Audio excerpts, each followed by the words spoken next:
I'm Andy. I'm here with 5 things you can do today to improve your recitation and your overall poetry out loud experience. Number 1, select a poem that resonates with you. When I ask students in a workshop setting, why or how they chose their poem, I often hear 2 things. One, that it was short and therefore easy to memorize, or that it rhymed and therefore easy to memorize. I would argue that actually, when you connect with a poem in a personal way, then it becomes truly easier to memorize. On a more sophisticated level, it's going to have a quality of value or importance or urgency. The stakes will be raised. You will know why you are reciting these words and why others want and need to hear your recitation. So ask yourself, why this poem? Why now? Number 2, get off the page. Memorize your poem as soon as possible. The real joy of recitation comes when a student can fully explore the way the words feel in their mouth, the way the text speaks to them in practice, and ultimately helps them recite their piece with an authenticity that cannot be accessed when the student is just trying to figure out what word comes next in the poem. Tips for memorizing. You can write the poem out over and over and over. You can read the poem aloud over and over and over. You can work with a friend to prompt you on your lines. You can do what I do. I put the poem in my body.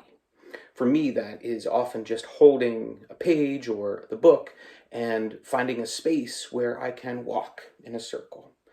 And I just walk, and as I walk, the words sort of sit in my body in a physical way. And then you can even change direction of your circle with beat changes in the poem or where the shift in the poem occurs.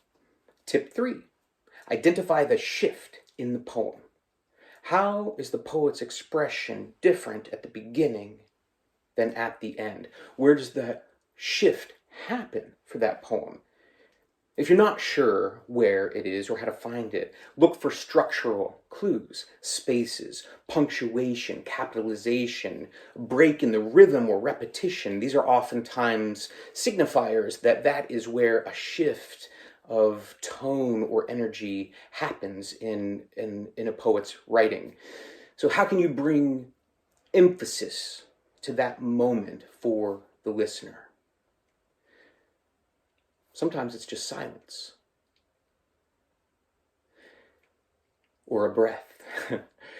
Every poem recitation wants to take the listener on a journey, and you are the vehicle for that listener. So you need to give the listener the full poetic arc, and you do that by identifying where the shift is and how to feature it. Number 4, inspire.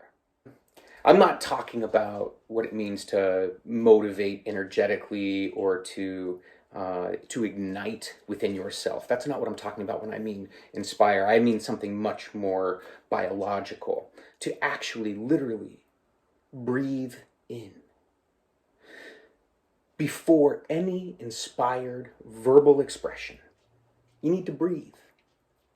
And if you are breathing, we, the audience, the listener, we feel safe. And we can breathe with you, and we can relax into enjoying your recitation. We're not worried about you. So breathe. Take a conscious breath.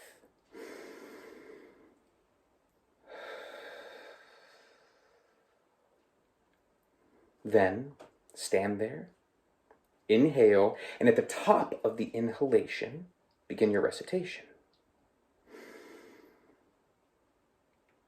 Little orphan Annies come to our house to stay, and wash the cups and saucers up, and brush the crumbs away, and shoo the chickens off the porch, and dust the hearth, and sweep, and make the fire, and bake the bread, and earn her board and keep.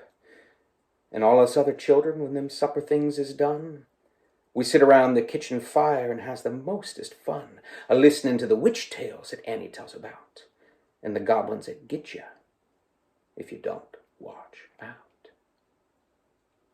Number 5, slow down. Chances are you are moving too quickly through the poem for the words to land and resonate on the listener, let alone with yourself. So, simple thing that you can do. Slow down. That's it for my top 5 things that you can do today to improve your recitation and your overall poetry out loud experience.